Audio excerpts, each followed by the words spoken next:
Shalom, everybody. Good to be with you all today, wherever you find yourself. We're especially blessed by two students calling in from Israel today, and Gershom in Haifa and Av and Goldie in Jerusalem. We are very glad you're with us, and we're praying for your safety and well-being while you're there with our brothers and sisters in Israel. So, welcome everyone. And this is our deep dive into Bemidbar and our continuing conversation about the book of Numbers. We're approaching 60 classes that we've spent together, which is more than I imagined it would be when we started. It really is wonderful to be with all of you, and I'm really grateful for the opportunities to explore this remarkable book in such depth as we've been doing. We're in Numbers chapter 27. Last week when we were together, we talked about how it really feels like the culmination of the book is upon us. 40 years of wandering have passed. We're on the precipice of the promised land. And we've begun the conversation about how the land is going to be partitioned and inherited in families. Last week, inheritance was the big topic of conversation, especially women's inheritance. And we talked about the complaint of a remarkable family, the five sisters who came forward to Moses and said, "What about our inheritance?" And Moses said, good question. I'm not sure. And went and inquired of God, and the inheritance of daughters was clarified in the first half of Numbers 27. Frankly, there's a lot more to say about that passage, but that passage comes to an end, and then the second half of the chapter seems to be a bit of a disconnect. One of the first questions we want to ask one another is, does the second half of the chapter have any natural segue from the first half of the chapter and the stories of the daughters of Zelophehad? So I'm going to put onto the screen Numbers chapter 27, beginning with verse 12, when the story sort of turns to Moses. We're going to talk about Moses's personality a little bit today and the sort of pathos that follows him around, especially here in this in these final months of his life. Moses has lived a remarkable life, obviously. For the last 40 years, he's been schlepping these people through the wilderness from slavery at Passover time to the edge of the promised land. And now we get to this remarkable couple of verses. My anticipation is that these final paragraphs of Numbers chapter 27, it's going to take us at least 2 weeks to talk about them. I've kind of divided them in half in my mind on the source sheets that I've prepared for us. But let's see what it's got in store for us today. And first, we need a volunteer who'd like to read this passage on the screen for us, starting with verse 12. And I think for the sake of our conversation today, we should read through to the end of the chapter so we all know what's coming. A volunteer to read for us, please. Otherwise, it's going to be a very short class. Judy Hadley, so good to see you. Welcome back. We haven't seen you here in a couple of weeks, and great to see you, Judy. Thank you. Thank you. Good to be here. So we've just finished the story of the five daughters, and we're going to pick it up right here on the screen, Judy, with verse 12. Great. Sound good? Yep. Great. Excuse me. Adonai said to Moses, "Ascend these heights of Avarim and view the land that I've given to the Israelite people.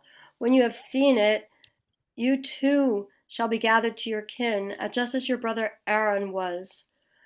For in the wilderness of Zin, when the community was contentious, you disobeyed my command to uphold my sanctity in their sight by means of the water. Those are the waters of Meribah Kadesh in the wilderness of Zin."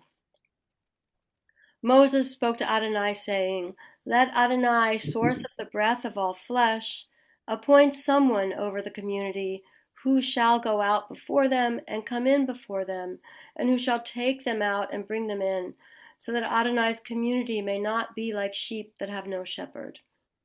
And Adonai answered Moses, "Single out Joshua, son of Nun, an inspired man, and lay your hand upon him. Have him stand before Eleazar the priest and before the whole community and commission him in their sight. Invest him with some of your authority so that the whole Israelite community may obey. But he shall present himself to Eleazar the priest, who shall on his behalf seek the decision of the Urim before Adonai. By such instruction they shall go out, and by such instruction they shall come in, he and all the Israelites, the whole community. Moses did as Adonai commanded him. He took Joshua and had him stand before Eleazar the priest and before the whole community. He laid his hands upon him and commissioned him as Adonai had spoken through Moses. Great, Judy. Thank you. Mm. I think the second half, this stuff about Joshua, that's going to be for our next week's conversation. Instead, I want to talk about this command God delivers to Moses to go up to the mountain to Abarim and to view the promised land that he knows he's not going to enter. He's not going to enter it because of a story that lingers in the background from many, many months ago that we studied. I've put into the chat a link to the source sheet that with some incredible midrashim and commentaries that I'd like us to talk about together today. But let's go back to the top of what Judy just read for us and ease into this section. So after the legal passage of what came before about revising the laws of inheritance so that daughters are included, our topic from last time, there's a bit of a break in the text, and then it picks up. God says to Moses, ascend these heights of Abarim and view the land that I have given to the Israelite people.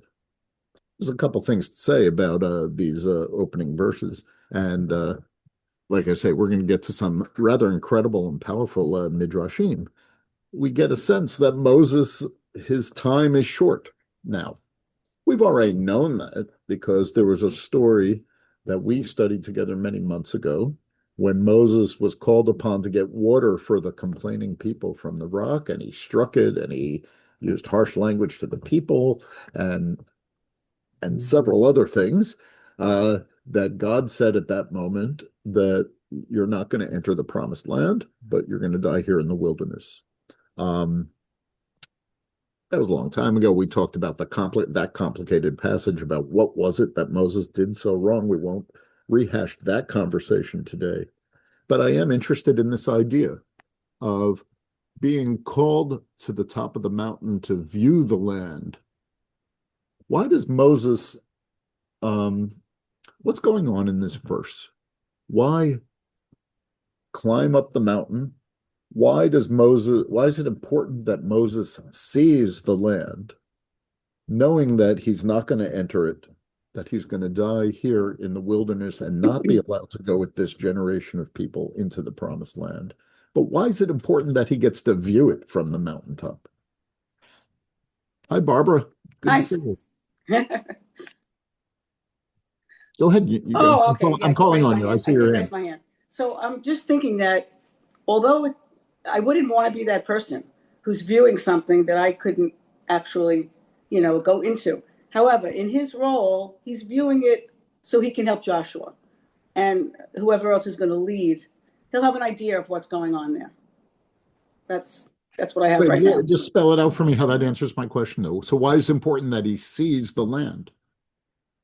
I thought I How does sort that of help? answered it by saying, he's like scoping out the land for Joshua. So I guess he sees the fruits that are there, the trees, the olive trees. I'm not really sure exactly what else you want me to say about that. Okay. Okay, so that's Well, all I have right now. you raised your hand, so I don't know. Oh, I know, I did, but I really think that that's a reason. So anyway. I'm joking with you. It's nice to have you back, Barbara. Good. Susan, you have another answer to this question? Well, he spent all these years getting there. It would be nice to see that it's real and that there is something there. And I don't have children, but I would like to know that, when I would love to be able to know what's going to happen to everyone after I'm gone. All Right. these little kids I know that, are my fake grandchildren.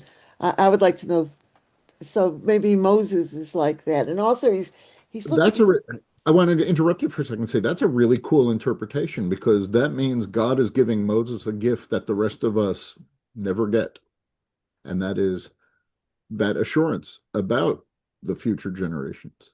And I really like that sort of commentary because there's something we're going to talk more today about this relationship between God and Moses, which some may see as beautiful and some may see as sort of dysfunctional and what's the word, codependent.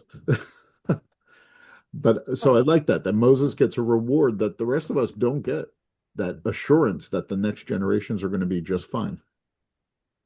And to know that your life isn't wasted. There's something, it was real. What you were That's striving for is real.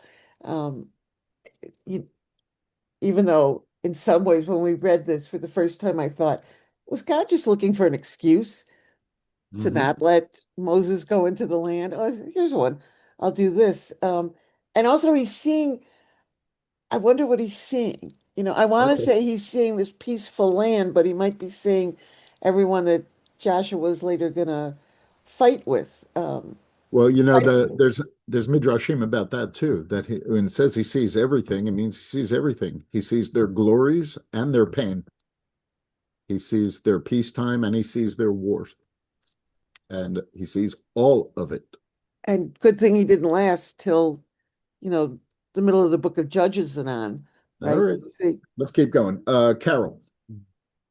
So Moses pleads with God to let him into the promised lands, and God says, "No, but I'll let you see it."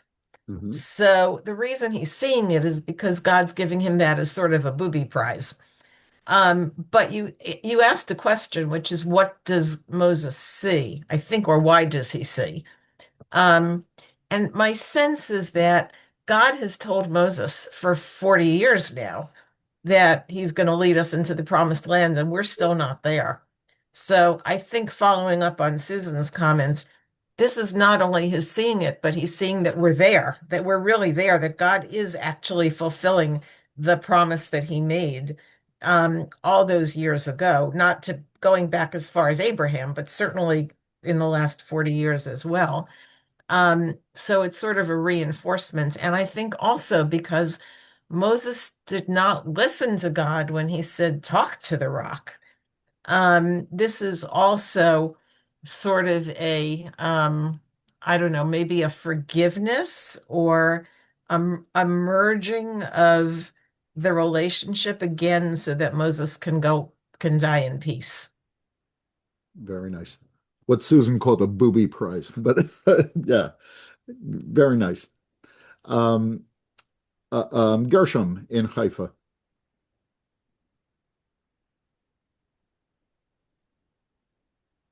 So I'm my actual belief is pretty much what Carol was just saying, but somewhere in the back, the maybe the nastier side of me is all, also has the possibility that God is saying, "You didn't listen to me. Look at what you're missing." And I don't like that thought at all, but it keeps creeping back into my mind. That's a little Um, cruel, right? That you're going to it's get to very see all this cruel. stuff, but you don't get to go in there. So from that point Yeah, of view, it's tantalizing, but not so nice. yeah, it's like Av, waving candy in front. Av in Jerusalem. I have 2 points to make. One is it seems to me that this is God showing Moshe that that does exist. That's a tangible thing. Even though he's not going to go there, he can at least see it. And I'll just add that a couple of days ago, I took a walk from here where we're staying to the Tayelet, which is a promenade that overlooks the old city and the southern part of the old city. Mhm. And my friend we were able to see such a clear day. He said it was a very unusual thing. We were able to see the Dead Sea, Yeah. and beyond the Dead Sea, the Hare Moav, the the hills of Moab. Yeah. And my friend actually said that's where Moshe stood, and he looked toward us. And actually, yesterday, Goldie and I walked over there again and saw it, and saw the Dead Sea and beyond. Very, very spectacular.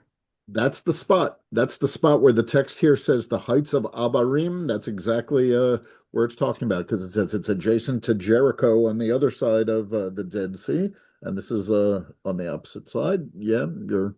That's called Torah Eretz Yisrael, the unique Torah that you can. That's much harder to learn here, but that the land of Israel teaches. Yeah, thanks, Av. Renata, last word on this. Well, I'm a little confused here because Moses actually sees the promised land, but the land is not promised. It seems to me there's a lot of strife going on in that land before. Isn't there a lot of battling going on before we actually have the land? When we go into that land, it's not just open for us. We have a lot. I don't remember if my history is a little shaky, but it seems to me that they see the promised land, but there's a lot of battles going on after that when they actually walk in. So what is he seeing?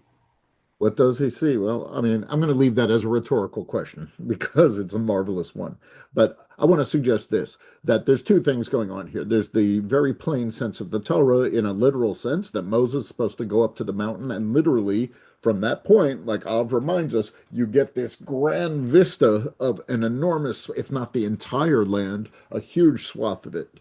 But the Midrash and the commentaries tend to read this metaphorically as well, that you get to seeing the promised land means seeing the future, as Susan and Carol and Barbara pointed out to us. Um, so the so I always kind of pushed back a little bit about the idea of Moses dying in the wilderness with his generation being a punishment. I know the text kind of says that, but I was kind of read against that grain as it's not a punishment, it's the way of the world. No one, until we live in the days of the Messiah, I guess, no one gets to enter the promised land. If you're lucky, you get a glimpse of it and you get to move a little bit closer to it for the next generation. And that's what Moses's life story is about, bringing people up to that precipice.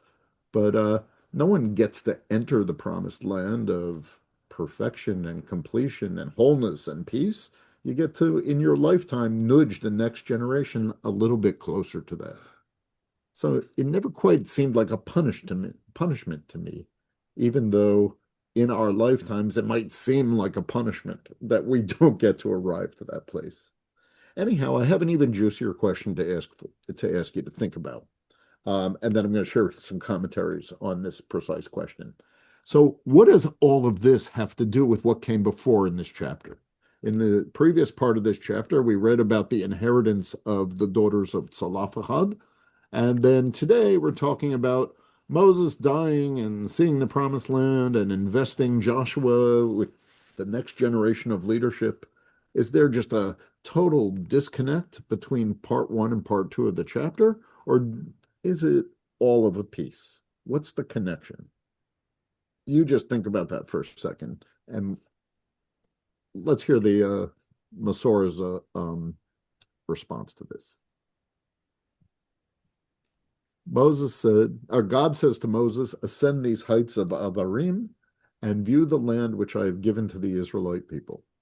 And then this is me. What's the connection, if any, to the stories of the five sisters that immediately precedes the passage? Well, our classic commentators picked up this question as well, and there's some really interesting answers to this. We start with Ibn Ezra at the top of the page here, or in the middle of page one, at the top of the screen here. You can see it on the screen right now? Yes? Okay, good. Ibn Ezra, who has a way of cutting through the BS and saying, don't give me all this elaborate midrash, let me tell you what the plain sense of the text mean. He asks this question, what's the connection to the daughters of Tzalafahad? And he said, our rabbis of blessed memory said that this section follows the laws of inheritance because Moses quite naturally wanted to know who's going to inherit his position. Not his stuff, but his role as the leader. And that's why the second half of this chapter is devoted to appoint Joshua to be the leader who's going to take the people across the river into the promised land. Very nice, very clear, and very boring. So we're going to set that aside and get to some more elaborate answers. You with me? All right. So a 12th century French commentator who's known by the name of his commentary as the Bechor Shur, the firstborn ox, but it sounds better in Hebrew. Um, Here's what he had to say. Since the previous section regarding inheritance, remember, the daughter's father died, and they came to ask about the inheritance law. And then God said to Moses, here's the law. If a man dies, this is what happens. Since the previous section regarding the inheritance said, if a man dies, this section addressing the death of Moses immediately follows. I think that's a little spooky because if you read it too closely, it doesn't make much sense. I mean, it's still a different topic.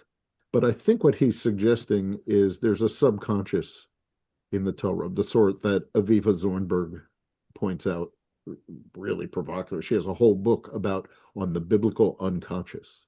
And she said, and he's suggesting, and she's suggesting that even sorry about that, even as the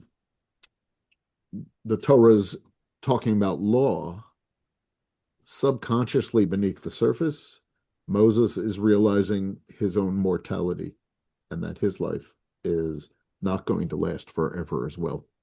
So that's what I hear the Bechor Shor saying here. In a not obvious statement is saying there's a biblical unconscious happening here. The laws about inheritance, talking about inheritance naturally makes Moses start to think about his own mortality. Oh, but there's so much more. And here's where Rashi is going to really say some incredible things. Okay, here comes Rashi. Judy Hadley, can I call upon you again to read the text that's on the screen rather than me doing it? Rashi is going to offer us two interpretations that are really one about the same question. Again, remember, what's the question? Why is this a natural follow-up to the story of the 5 daughters inheriting from their father? And here's what Rashi has to say. Okay. Excuse me. Ascend these heights of Abarim. Why does this passage immediately follow the story of the 5 sisters? Since the Holy and Blessed One said, you shall give them a hereditary portion, Moses said to himself, God is commanding me to apportion the inheritances. Maybe the decree against me has been canceled, and I'll be able to enter the land. But the Holy and Blessed One said, my decree stands. Okay, so what does this mean? Carol alluded to this before. I don't know if she was alluding specifically to this, but she knows that there's a lot of ambivalence and in Moses at this moment, that the rabbis go to town on. So when God says to Moses, you shall give these laws about inheriting, Moses says to himself, what? Oh, maybe God's relented. Maybe God changed his mind. And I'm going to be able to go into the land after all. We haven't talked about this in a while, God and me, but maybe God forgot or relented or forgave. But God replies, Agzera omedet, that my decree stands. Okay, there's a davar acher, another interpretation about this, but it's really going to be more of the same. Watch this, Judy. Okay. Go ahead. Since Moses had now entered the territory of Gad and Reuben, he grew joyful, saying, it seems that the vow about me that I would not be permitted to enter the land has been canceled. Okay, wait, I'm sorry to interrupt you, Judy, but let's make sure everyone understands what that means. He had now entered the territory of Gad and Reuben. What is that? I put a footnote at the bottom of the page. It's anticipating a story that's going to come that we'll study together sometime after Passover. In Numbers chapter 32, the tribes, specifically the tribes of Gad and Reuben, say, hey, can we stay here on the eastern side of the Jordan where we are and not go into the promised land and inherit this land? And ultimately, Moses and God acquiesce. So he's already standing in a place where two tribes of Israel are going to make their homes. So maybe the decree against me has been canceled. But the Rashi is going to bring a pretty sharp analogy here. Watch this, Judy. Sorry for interrupting you. This can be compared to a king who decreed that his son would not be allowed to enter his palace. The king entered the gate, and his son followed. Then he entered the courtyard, and his son followed. Then he entered the reception hall, and his son followed. When he came to the royal bedchamber, however, he said, "My son, from here on, you can't come in." Do you get the analogy of like these concentric circles of holiness and the palace being the land of Israel, or maybe the entire world, but with increasing intensities of holiness when you get to the land of Israel? And when you get these Rashi and the Midrash love these sorts of analogies of kings and princes or kings and queens and stuff like that. The king is always God, spoiler alert, in these sorts of Midrashim. And the prince here is Moses. And Moses, in terms of increasing holiness here, gets closer and closer. But when it gets to the most intimate chamber, which here seems to be the land of Israel. The whole world is full of holiness, but Israel has a certain intense sort of holiness or intimacy. Then God says to Moses, the prince, only so far. I also must say there's something sort of erotic about the image of the royal bedchamber. And a lot of you have been studying with me other times during the week, studying the Kabbalah of Tzfat, where there's a lot of sexual imagery and a lot of imagery about God and Israel's intimacy with one another. So I can't kind of miss that subtext when God says, when we get to Jerusalem, that's my royal bedchamber, the place where we're most intimate with one another. And Moses, I'm sorry, you got to stay outside. That's a powerful midrash, and provocative too, I think. I'll take these two comments, but then because I'll take Carol and Susan, but then I got one more that really blows my mind, and maybe yours as well. That's the one that's coming next. But let's hear from Carol and Susan. Carol? For me, it goes right back to where Moses got the commandments, the Torah. God says to Moses, "Come up the mountain, you can get closer to me." And then God says, "You can come to the cleft of the rock, you can get closer to me." But then God says, "But that's as far as you can go. You cannot see my face. You can only see the back of my head. That's the limit." So to me, this is an exact parallel and echo to, again, a God Moses relationship where God says to Moses, "You can get close to me up to a certain point, but you can't come any further than that." Very nice.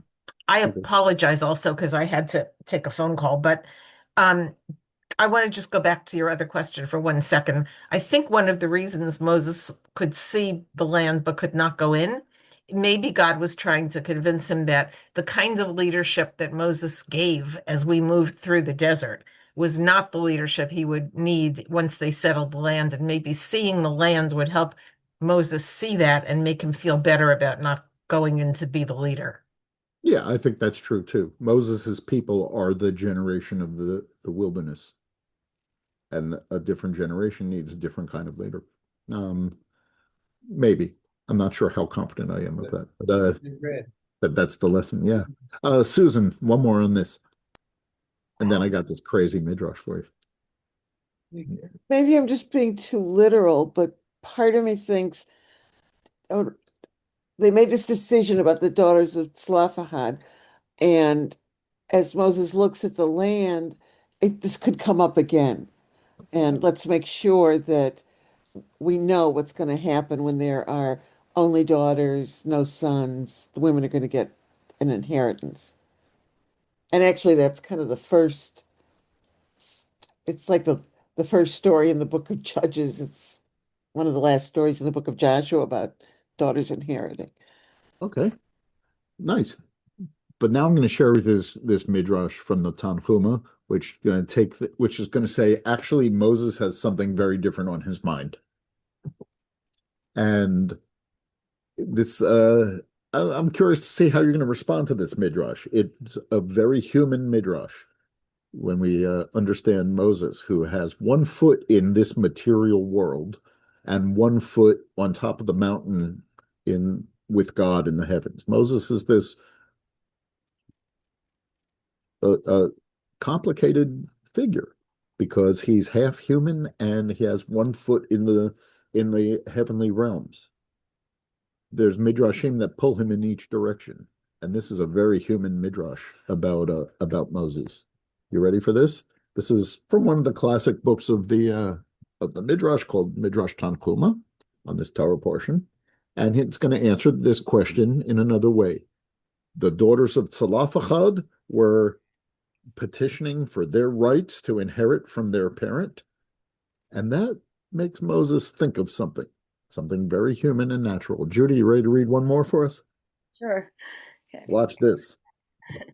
When Moses saw that the daughters of Zelophehad were enabled to inherit from their father, he said to himself, "The time must be propitious for me to request my needs. If the daughters have been given the right to inherit, then surely my sons should be able to inherit my stature as leaders of the people." But the Holy and Blessed One said to him, "The one who tends the fig tree shall enjoy its fruit," from Proverbs. Your sons sat and did not occupy themselves with Torah. Joshua, who attended to you, is worthy of tending to Israel and being rewarded for his service. Yeah, let's stop there because the next paragraph is a little bit of a side comment about what's this thing with fig trees. But did you hear it? Moses says, well, these 5 women have successfully petitioned God for their inheritance rights. And Moses says, in a very human moment, well, what about me? And what about my family? Remember Moses' family? We've talked before in this class about Moses' complicated family, and especially when the rabbis start working on him, that his relationship with his wife, Zipporah, and his relationship with his sons, whose names I will leave hanging for a minute because I want to ask who remembers Moses' sons.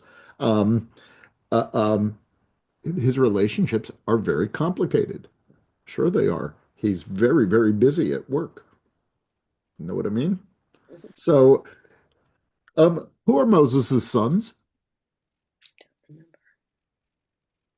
One is Wait, Gershon. good. Gershom is one of them, and he has another son. What's his name? Oh, wouldn't you think that that would be kind of an important question? Moses looms. I mean, I'm not picking on any of us, but Moses looms so large in the Jewish imagination, and his family we tend to forget about. Moses has a wife named Zipporah, and he has 2 sons with her, Gershom and a son named Eliezer. And by the way, Eliezer is not the name, Judy, I didn't correct you before, but Aaron's son's name, Eleazar, who's the priest, is not the same name in Hebrew as Eliezer, although it's spelled funny in the translation, but they're 2 different names. He has a son named Eliezer. So what's going on in this midrash? The fact that we don't easily recall their names shows that they're really kind of insignificant in the Torah. They don't really, there's no stories about them in the Torah. They don't step onto the stage and take the lead in any particular scenes in the Torah story. And they certainly don't seem to inherit any leadership roles. Joshua, the student, is the one who becomes Moses's inheritor and leader of the people. So this is kind of a remarkable midrash that Moses says something that we might have ascribed to him, but is never said explicitly anywhere in the Torah. Hey, what about my kids? Don't they get something?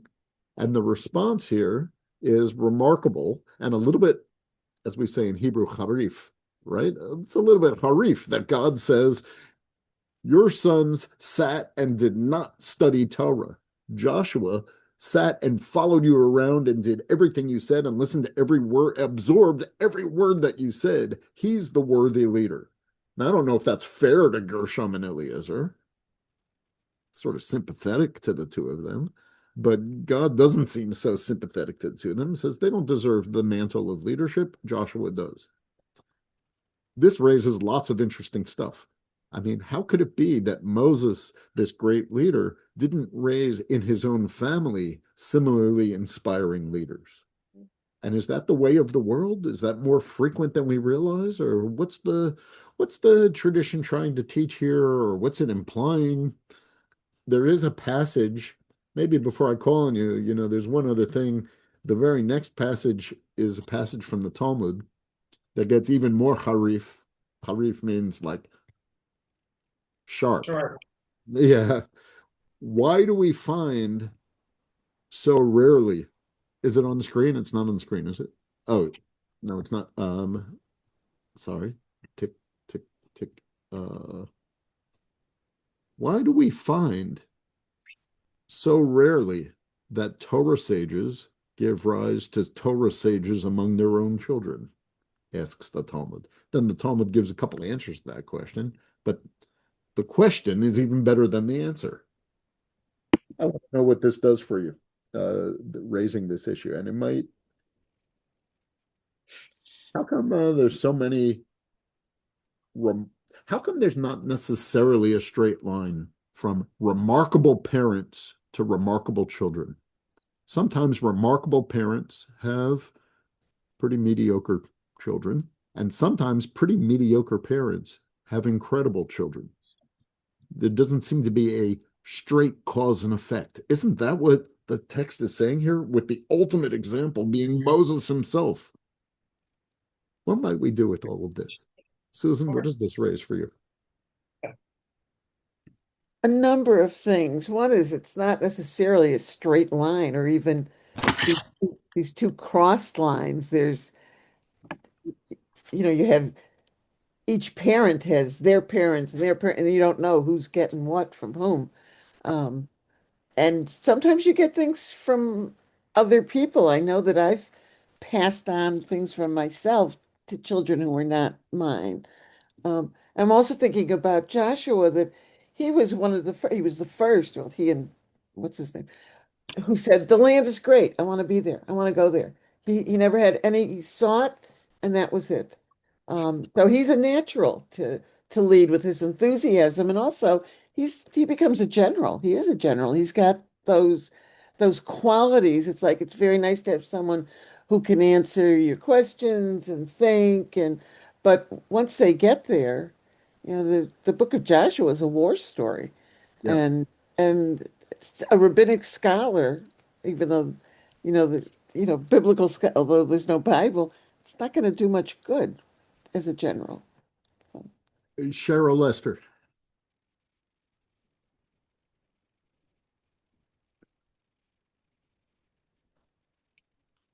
Oh, what happened, Cheryl? Cheryl, you're still muted. We can't hear you. Sorry, I lowered my hand instead of unmuting. Yeah. Um,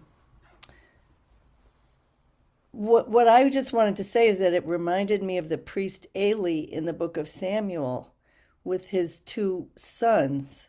While he's raising Samuel, his two sons are going around stealing the meat, that's Mhm. supposed to be sacrifices. They're evil sons coming from Eli the priest. And so it just made me think of that. So your general question is a very difficult one. I don't have a great answer, better than Susan's. But it happens a lot. Your point is actually, you're in line with some of the answers that the Talmud is going to give, and we'll get to that in just a minute. I just wanted to hear your answers first. So that's a good one. Judy.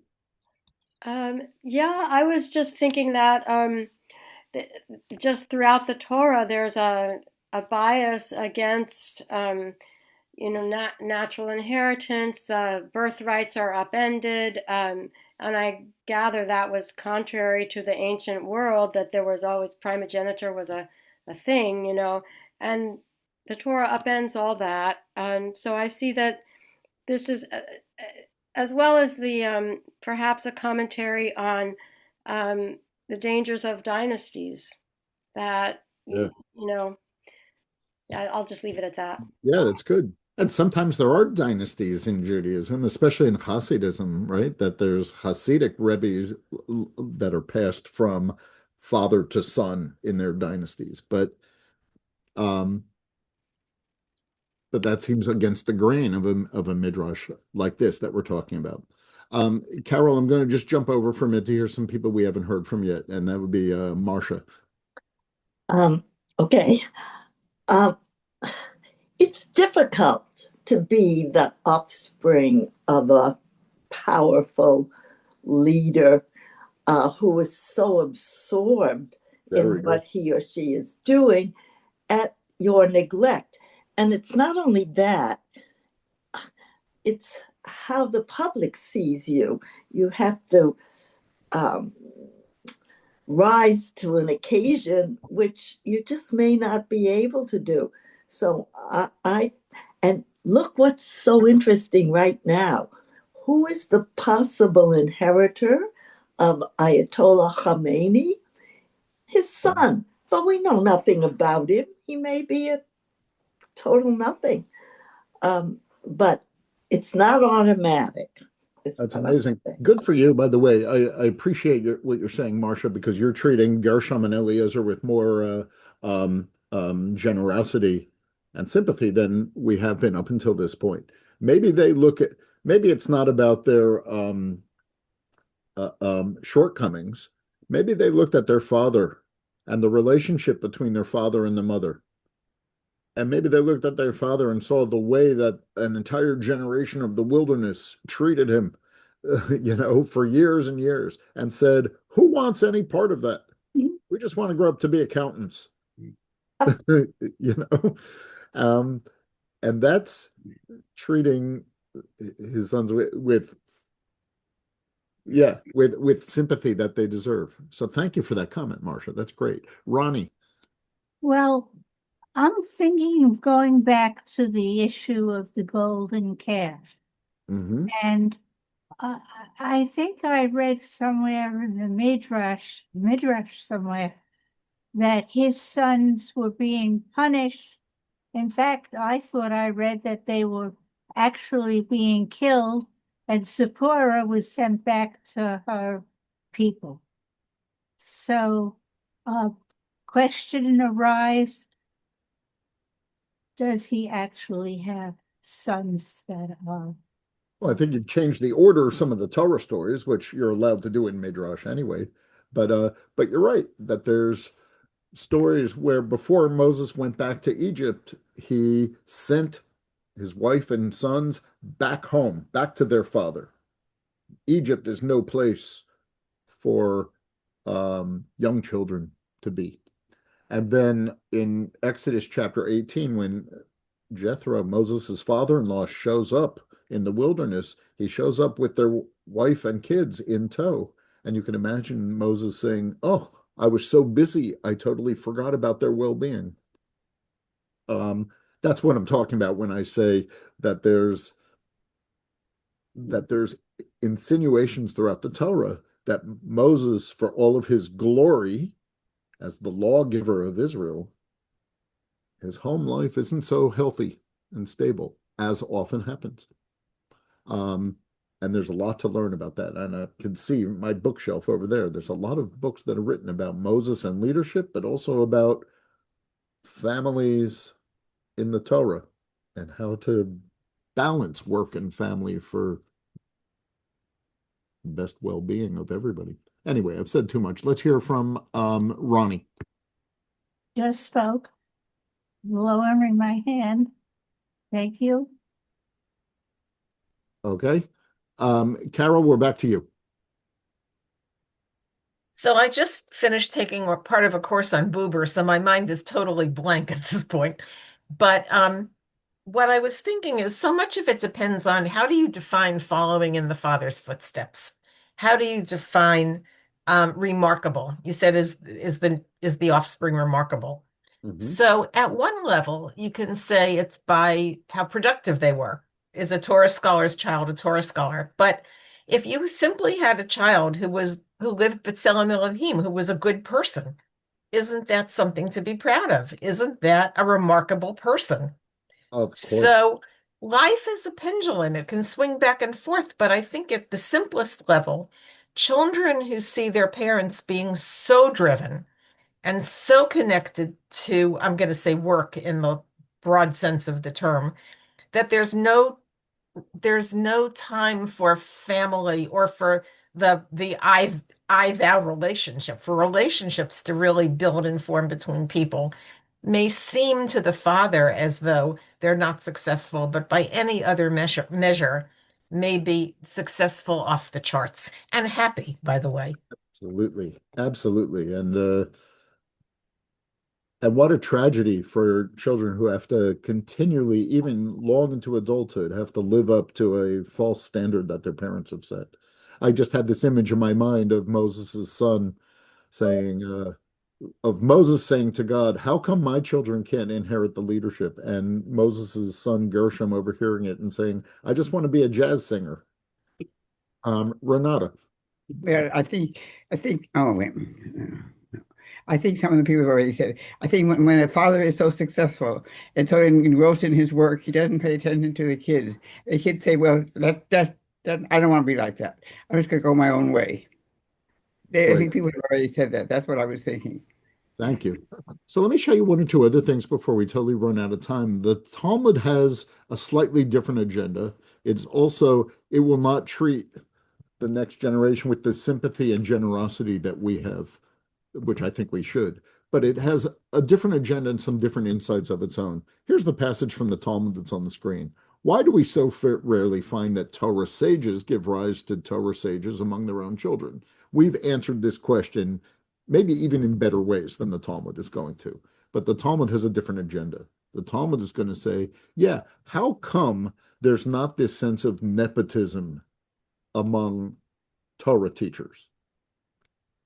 With the ultimate example of being Moses. How come Moses doesn't live in this nepotistic world where, by virtue of his greatness, his children get to become the leaders of Israel? And I'm thinking of Cheryl's comment from Samuel about a story of a very corrupt nepotism of Eli the priest and his sons who become priests and inherit him, but they're totally corrupt and indecent and thieves and all of that.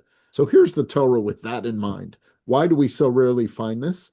Here's a bunch of answers. Rav Yosef said, so that people shouldn't say that Torah is their inheritance.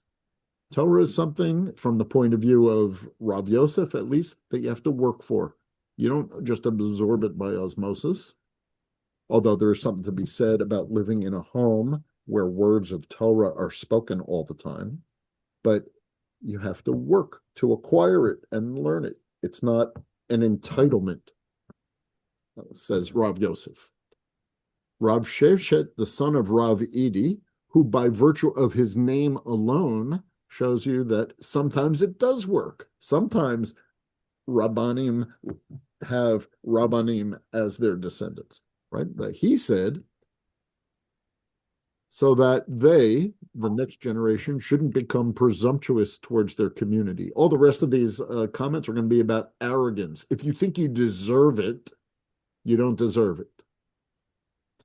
Marzutra said, because they take advantage of their prestigious positions and lord it over the community. Right, Cheryl? Like we saw in the book of Samuel, that if anyone says, I deserve this, I deserve to be the leader, I deserve everything that's coming to me, they really don't deserve it because of what Rav Yosef said. You have to earn it, you have to work for it. And that nepotism is sort of the antithesis of deserving and earning it when it comes to spiritual matters and when it comes to leadership of the community. Rav Ashi said, he takes it even stronger, although I think he's making the same point, because they call regular people donkeys. Or I should have translated differently. I should have said they call people asses. That would be a better translation, don't you think? That this sense of entitlement leads to this sense of deprecation about other people. Can you think of some examples? Don't say it out loud, but we all know that sometimes this is true. It's not always true, but sometimes it's true, right? And Ravina, one of the great late sages of the Talmud, says something very strange. They don't say a blessing before they study the Torah.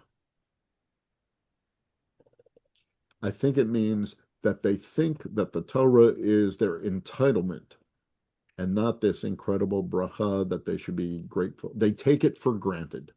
So I think in these 5 different comments, all of which are a little bit harsh, I understand, there's this sense of sometimes with nepotism comes arrogance or entitlement or lack of gratitude, whether it's towards other people or towards the Torah itself or even towards God, and maybe even towards their parents too. And the Torah very much, and the Talmud is very much pushing back against that idea. And all that's lurking behind this question of how come Moses' sons didn't get to inherit the mantle of leadership and that it went to Joshua, somebody outside of his family? Andy. Hi. If I may, I'd like to go back to Carol's point that Moses's job was done. It was time for another leader. Many people have said that. I've thought it for a long time. But it occurred to me just today that he was known as the lawmaker. And that was his primary role, and he was done. And maybe the ruling in the case of the daughters of Zelophehad was his swan song. It was a demonstration that he had done what he needed to do. Job well done Yeah. and complete. Yeah. Okay. One of the things we're going to talk about this next time when we talk about Moses and Joshua. We're going to talk about succession. Not the HBO show, which is which probably has some lines of connection to this story, but I mean real succession. And part of what truly great leaders know how to do is to pass it off. We all know the stories of great leaders who, when they retire or die or step away, the institution they've built falls apart because no one can come after them. That's a disaster. That's bad leadership. The culmination of great leadership is being able to cultivate inheritors or successors so that the work goes on. That's our topic for next time when we talk about Joshua and Moses. But here I'm still interested in Moses's family dynamic, which is so stark in this story. And we're going to hopefully, before we're all done, say something nice about Moses because we've said some harsh things about him. Av? So it seems to me that there are 2 parallel situations here in terms of succession. So one of them is by inheritance to a successor child, and we have this in the kahuna, in the priesthood, and the priesthood is a hereditary thing. Right. And in our history, we've known that there have been good ones and bad ones, particularly in the later Second Temple area. It's pretty well documented that there were a lot of corruption in the priesthood. So, and in terms of monarchical succession, you have the same thing. Primarily, it was not good. So I think either system really depends on the individuals rather than the system itself. That's great. Doesn't seem to be a good system one way or another. Yeah, one of the takeaways of all this is that there's no guarantees because sometimes great people have great people come after. As we saw in that Talmud text, Rav Sheshet, the son of Rav Edi, said this teaching. Sometimes it works, but there's no guarantees as far as this goes. And the Talmud, of course, is very worried about entitled thinking. Bruce, we're going to get Susan. I'm going to give Bruce the last comment here because then we're going to wrap it up. Bruce. Yeah, I'd like to go in a different direction that hasn't been said, but's been rattling around in my brain for the last few weeks. You started by saying Moses has been schlepping this people around. He's been schlepping something else. This goes back to when we talked about the lady Sarach showing Moses where to raise Joseph's bones to bring them back to the promised land. Joseph, of course, had two sons, Ephraim and Manasseh. We mentioned that the daughters of Zelophehad are Menashites, so to speak. Joshua is an Ephraimite. If I recall correctly, it isn't just Reuben and Gad who want to be on the other side of the river. I think it's half of one of those other tribes. I think we're being shown something about tribal continuity, about how you can be real, I hate to say hot to trot, to get to the promised land and to claim your portion. But then when it comes down to it, not be so hot when it actually comes to pass. If I recall also, I think either Ephraim or Manasseh are one of the few tribes, one of the first tribes to be exiled in the first exile. So I'm not sure what it's telling us, but it's telling me something because it's been pointed out by others how the Torah likes to upend ordinary succession. So here we're getting the two half tribes being presented as what we say the most Zionist of them all, but it maybe doesn't really come to fruition. Maybe you want to expand on that. It's been rattling around. All of it, but I'll have a lot to say when we get to Numbers 32. That is a touchstone chapter for me of all the things that all the implications. You're going to have to wait a few weeks until we get to that point. But I am with you on that that's an extraordinarily important story with all sorts of resonance for us today. But I think, for our purposes today, and realizing that we're just about out of time, is there's two sides of this coin. On one hand, we're talking about inheritance, and what could be a more Jewish idea than the idea of lador vador, of passing things on from one generation to the next. We're obsessed about that as Jews, appropriately so.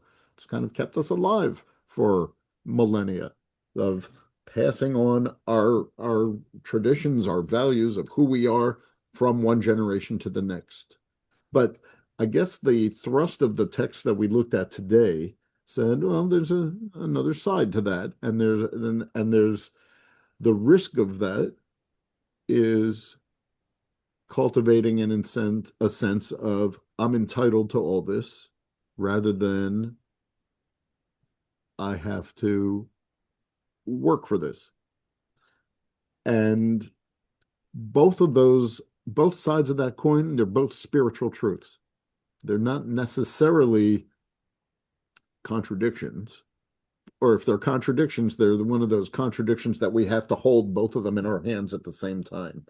Nothing could be more important to us than passing on the Torah, and by Torah, I mean our values, our identity of who we are, to the next generation. But as people who are both descendants and ancestors, which is every single one of us, we have to treat that not with that inheritance, not with arrogance or presumption, but with gratitude and blessing and generosity. I think that's the point of what I'm trying to say. Easier said than done. But if that's a contradiction, it's a contradiction that all of us have to live with simultaneously. There's a lot more to say about this, and I realize that we're out of time. Maybe we'll pick up on this a little bit more next week. Before we get to Joshua itself, I was really hoping that we could say a few things about that provocative line when Moses says to God, so that the community, your community, God, will not be like a sheep without a shepherd. That's a provocative thing for Moses to say. It is also, as some commentaries point out, the last thing that Moses will ever say to God. So I think we're going to have to spend a little time with that when we come together next time. this is a really provocative chapter, and especially when you see it through the lens of our tradition. I hope it's given all of us, I know it's given me a lot of things I'm going to have to meditate about and think about for the rest of the day today, if not into the week to come. But thanks everybody for all your fabulous insights and comments today. I really appreciate it. I hope you enjoyed this. And I will see you all next time. And to our friends in Israel right now, be safe, be well, and we're thinking of you all. Thank you very much. We're good. Thank you. We're Shabbat good. shalom. Great Thanks, everyone. class. Thank you.